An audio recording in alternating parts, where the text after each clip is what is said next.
Hello प्यारे बच्चे, जैसा कि हम लोग पिछला क्लास में एक्सरसाइज 16.2 में टाइप 2 क्लियर कर लिया था और आज 16.3 में क्वेश्चन नंबर 18 से मैं बता रहा हूँ। इसमें कहता है कि दो बेलन, क्या बेलन है? दो बेलन है, दो बेलन है जिसकी त्रिज्याओं का अनुपात दे दिया है। मान लिया कि एक बेलन ये है और एक बेलन ये है। दो बेलन है, दोनों का जो है त्रिज्याओं का अनुपात और ऊंचाई का अनुपात दे दिया है। तो कहता है इसके आयतनों का अनुपात क्या होगा।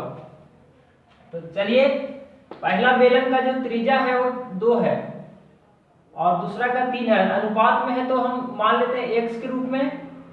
r1 इतना हो गया और r2 कितना हो गया? 3x हो गया।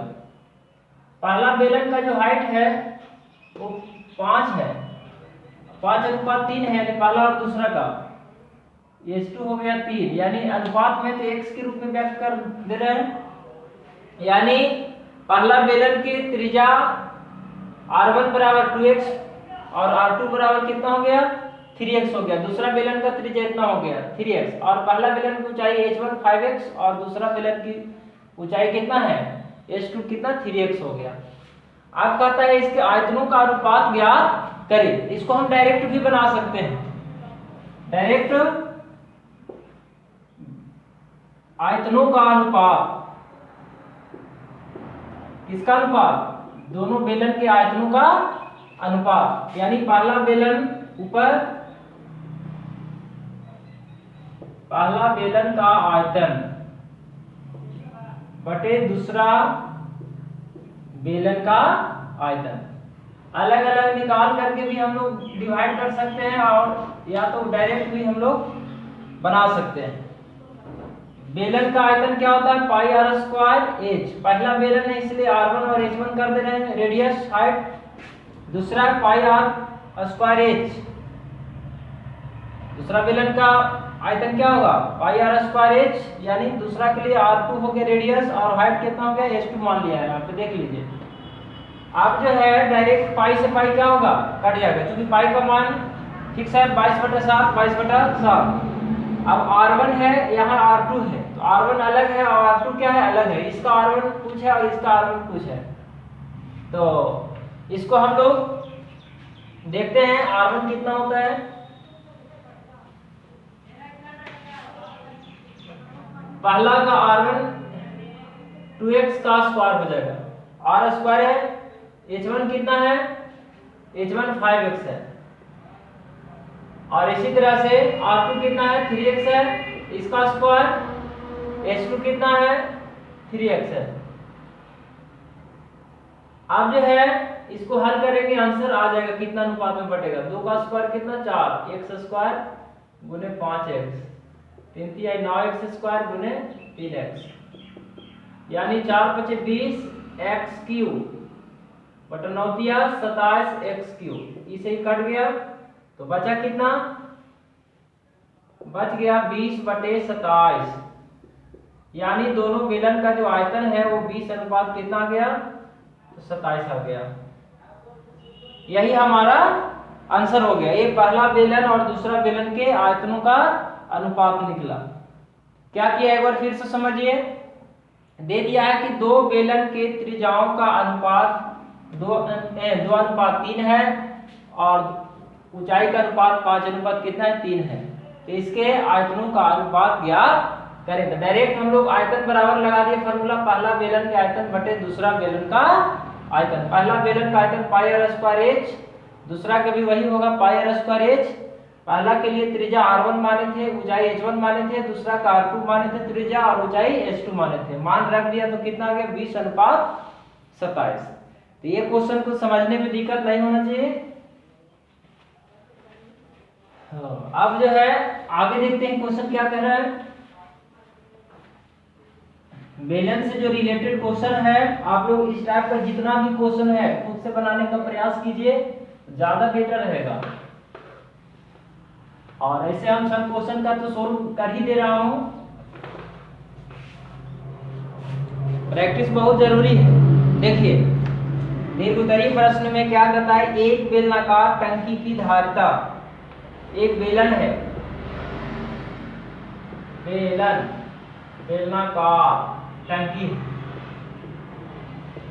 धारिता का मतलब होता है आयतन,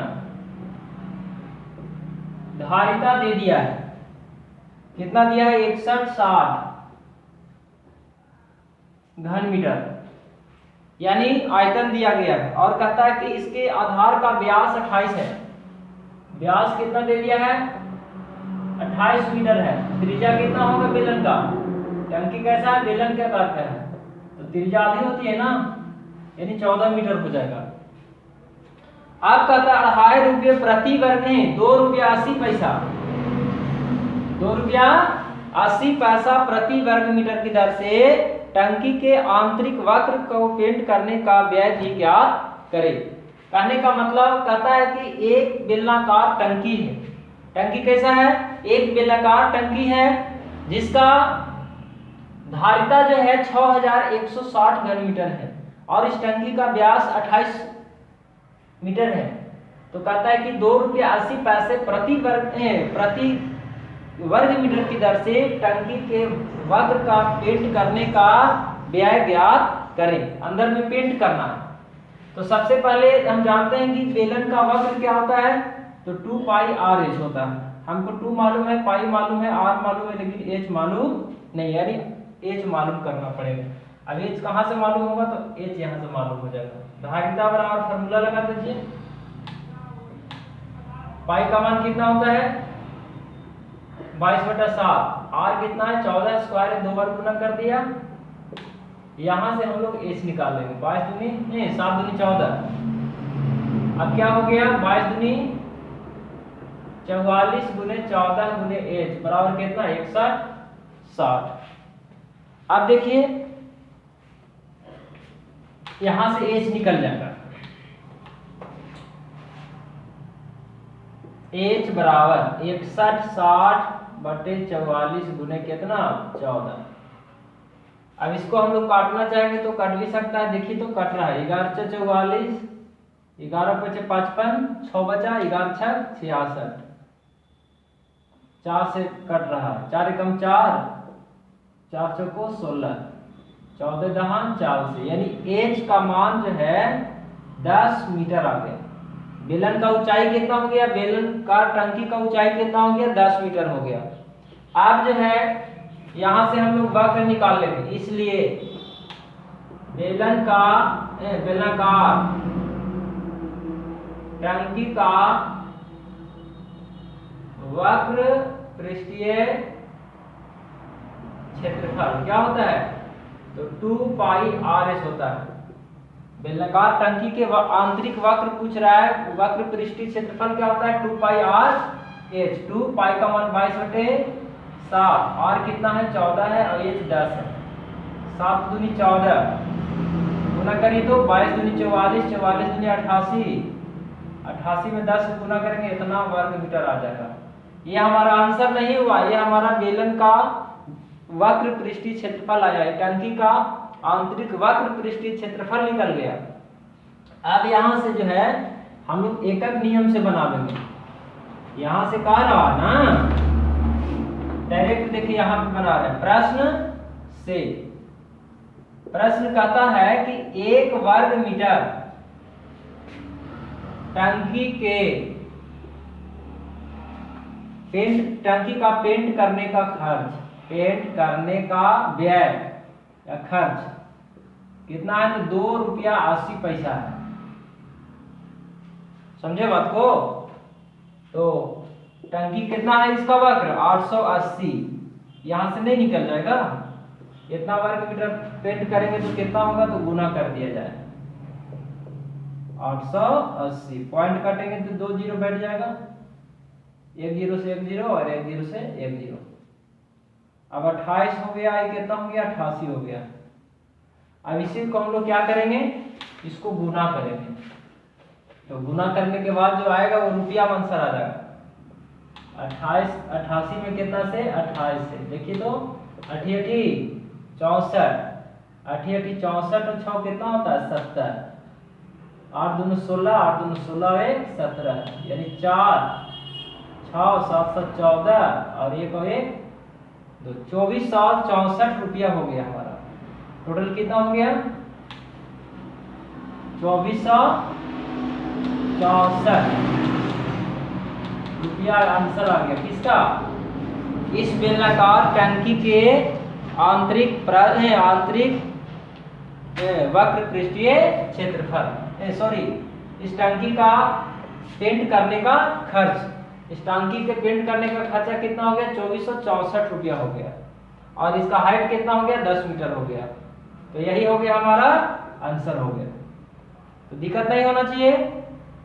अब मैं आगे देखता हूं क्या कह रहा है 20 नंबर क्वेश्चन। इसको आप लोग प्रैक्टिस खुद से करेंगे तो ज्यादा बेहतर रहेगा। क्वेश्चन सब आसान है, बस सिर्फ समझना है, और समझ में आ गया तो इसे बनाने में बहुत आसान लगेगा। और ये सब अगर आप लोग क्लियर करते हो तो 10वां में दिक्कत नहीं होगा। बेलर चैप्टर पढ़ना है। देखिए भाई, एक आयताकार कागज 10 सेंटीमीटर चौड़ा है। कागज की जो चौड़ाई है ना, आयताकार कागज की चौड़ाई 10 मीटर है और 12 पाई सेंटीमीटर लंबा है। लंबाई कितना है?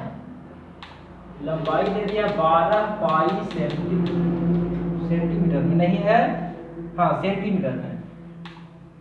इसका लंबाई इतना है। आप कहता है कि इसके दो हैं, उसे गोल मोड़कर दोनों किनारों को सटाकर 10 सेंटीमीटर ऊंचा एक लंबवृत्तीय बेलन बनाया गया। इसको क्या किया गया ना कि देखिए, मैं बता रहा हूं फिगर, समझिएगा। तो देखिए, कहता है कि एक आयताकार कागज है, कागज की चौड़ाई कितना है? 10 सेंटीमीटर है और इसकी लंबाई जो है 12 पाई सेंटीमीटर है। अब इसको क्या किया गया? कहता है ना कि इसको जो है दोनों किनारों को सटा दिया और 10 सेंटीमीटर ऊंचा जो है बेलन बना दिया। मान लिया कि ये कागज है जिसकी लंबाई जो है कितना है? इसका लंबाई तो ये होगा 12 पाई है और ये चौड़ाई 10 सेंटीमीटर है। अब इसको कहता है इस प्रकार से मोड़ा गया है ना कि इसकी ऊंचाई कितना हो जा रहा है? तो चौड़ाई के बराबर हो जा रहा है। तो देखिए, तो इसको हमको 10, ये 10 हम मान रहे हैं, यहाँ से यहाँ तक ये 10 है और ये कितना है? 12 पाई है लंबाई। अब इसको कैसे मोड़ेंगे? ऐसे मोड़ेंगे कि ऐसे मोड़ेंगे? हमको 10 सेंटीमीटर ऊंचा करना है तो इसको इसी तरह से ना मोड़ा जाएगा, इस तरह से मोड़ा जाएगा। ऐसे इस तरह से मोड़ करके क्या बना देंगे? बेलन। तो क्या ये जो चौड़ैया है इसका ऊंचाई हो जाएगा और जो लंबाई इसका क्या हो जाएगा? तो परिधि हो जाएगा। यानी हम कह सकते हैं कि बेलन का ऊंचाई कितना हो गया? 10 सेंटीमीटर है और बेलन का परिधि कितना हो जाएगा? 12 पाई सेंटीमीटर होगा। ठीक से क्यों होगा? क्योंकि लंबाई का अनुदिश मोड़ दिया गया। तो कहता है कि इसकी त्रिज्या ज्ञात करें। आसान तो है। बेलन का परिधि बराबर लगा दीजिए 2 पाई आर बराबर कितना? 12 पाई। इसे ही काट गया। देखिए, तो 2 6 12 यानी आर बराबर 6 सेंटीमीटर। यही हमारा आंसर हो गया। किसका? बेलन का त्रिज्या। तो इस तरह से क्वेश्चन बनाना है। अब जो है आगे देखते हैं क्वेश्चन क्या कर रहा है। ये क्लास और देख रहा हूं, एक दिन में 3 से 4 क्वेश्चन मैं बताता हूं, उसको आप लोग को कंप्लीट करना होगा। बताने के लिए हम 10 को बता दें और कंप्लीट नहीं कीजिएगा तो कोई ज्यादा फायदा नहीं होगा। इसलिए जितना बताया जाता है उसको कंप्लीट करिए। इस टाइप का क्वेश्चन बनाइए। 21 नंबर कहता है 3 मीटर किनारा वाले एक घनाकार काठ के टुकड़े से एक लंबवत बेलनाकार छेद काट लिया गया जिसकी त्रिज्या जो है 1 मीटर है। घन है, देखिए बहुत आसान, घन है। इसमें घन हमने बताया था जिसकी लंबाई चौड़ाई ऊंचाई तीनों क्या है, समान होता है, जो 6 आयताकार वर्गाकार सतहों से घिरा रहता है, ये घन है। और इसका किनारा दे दिया 3 मीटर। इसका किनारा कितना दे लिया भाई, 3 मीटर। और कहता है ना कि एक घन है 3 मीटर किनारा वाले घनाकार काट के टुकड़ा में से लंबवत, मान लीजिए घन है, मान ले रहे हैं तो है खराब, लेकिन मान ले रहे घन है, और इसमें से को हम काट ले इस तरह से, इसके हाइट के अनुकूल है ना कटेगा, तो काटने के बाद बनेगा बेलन, जिसका त्रिज्या क्या है 1 मीटर है। तो कहता है कि बचे हुए शेष ठोस का आयतन ज्ञात करें। तो आसान तो है, क्या कर रहा है कि इसमें से वो काट ले रहा है, वो बेलन काट ले रहा है। क्या चीज काट ले रहा है, बेलन काट रहा है। तो जिसका रेडियस कितना है, r बराबर दे दे रहा है 1 मीटर। तो कहता है कि जो बच गया ये सब, इसका आयतन ज्ञात करे। यानी घन का किनारा दे दिया है हमारा, और बेलन काटे गए बेलन